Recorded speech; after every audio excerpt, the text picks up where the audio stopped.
sur le problème. Ah, bien, vous savez que la position africaine est bien connue. Premièrement, nous sommes pour la lutte contre l'impunité. Nous ne sommes pas pour l'impunité. Nous luttons contre l'impunité, comme partout ailleurs. C'est clair. Nous ne sommes même pas contre la Cour criminelle, contre la Cour pénale internationale, puisque cette Cour, il y a 31 pays africains qui sont membres de la Cour. Même maintenant, avec la Tunisie, je crois 32. Et si donc nous quittons la Cour tombe. C'est vous dire que nous ne sommes ni contre la justice, ni contre la Cour. Nous sommes contre la manière dont la justice est rendue. Puisque le procureur qui est là, on dirait qu'il n'y a qu'en Afrique où il y a des problèmes. Il ne condamne que des Africains. Il ne juge que des Africains. Est-ce que ça veut dire que rien ne se passe ailleurs dans le monde? Est-ce que ça veut dire qu'au Pakistan, en Afghanistan, à Gaza, en Tchétchénie, il n'y a rien? Il n'y a qu'en Afrique où il y a des problèmes? Pourquoi il n'y a personne d'autre de juger que des Africains? C'est la question que l'on se pose. Il y a eu des problèmes en Sri Lanka. Il n'a pu rien faire. Il n'a même pas osé. Il y a eu des problèmes à Gaza, comme vous le savez. Il n'a plus rien fait.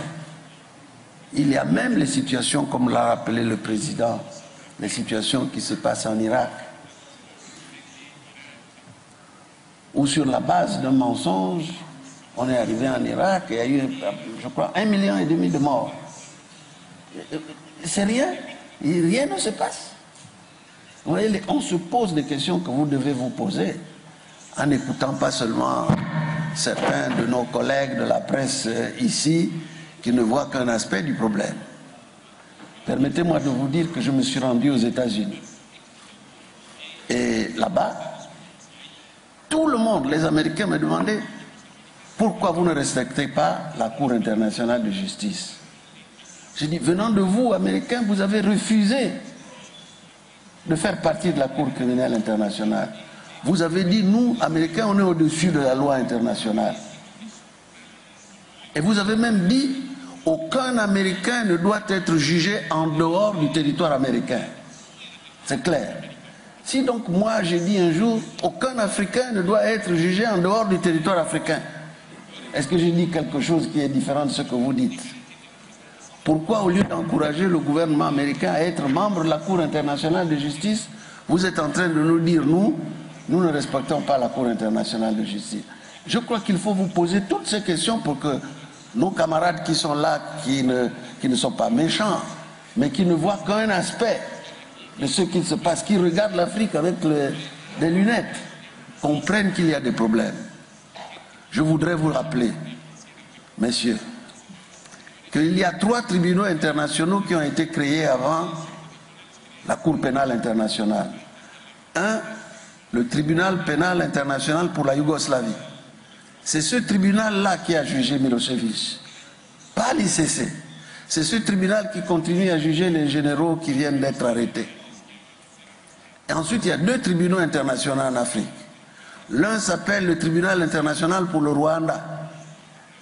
Tous les jours, ils jugent, on condamne. Ça se passe comme toute justice. Vous les voyez à la télévision, comme M. Ocampo, qui est devenu une vedette de la télévision. Vous voyez les juges de la Cour internationale de La Haye, qui tous les jours, depuis plus de 50 ans, jugent. Vous les voyez à la télévision en train de parader. On demande simplement de dire le droit et non pas de faire de la politique. Lui, il fait de la politique. Au point que un de nos présidents a dit hier, Ocampo, it's a joke. It's a joke. Merci.